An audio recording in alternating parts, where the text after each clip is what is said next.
Hey y'all, and we're back. Boy,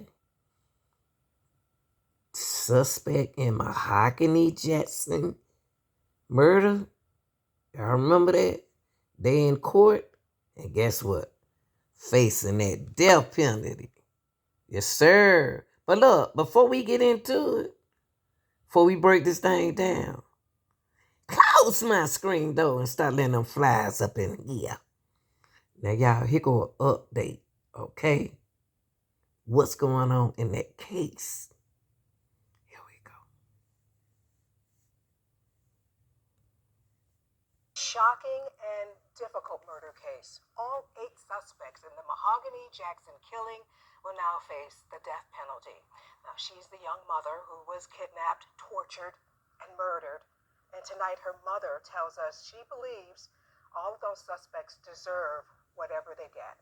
Your reporter, Bria Chapman, keeping you on top of this case from the very beginning, joining us now in studio. Bria, you talk to family and prosecutors. What are they saying?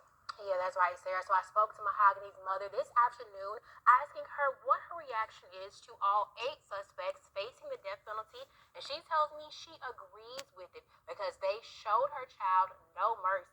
Gail Shearer says these suspects laughed as they tortured her daughter, and she didn't have a judge nor a jury. All she wants now is justice for Mahogany. Prosecutors say the suspects recorded a lot of what happened to Mahogany, including her being beaten and sexually assaulted.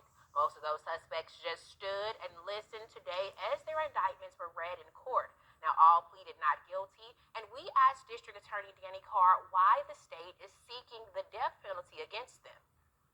If there's an aggravating factor that's involved, then those cases are eligible for the death penalty. We typically don't do what they call seek the death penalty. If a case is eligible based on the facts in the law, then we charge them as such, as we did in this case. All these separate cases will have dispositions.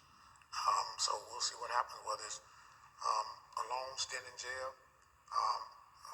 being in prison the rest of your life, and or ultimately the death penalty. Period.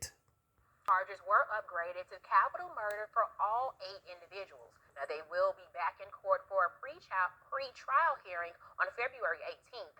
Morgan.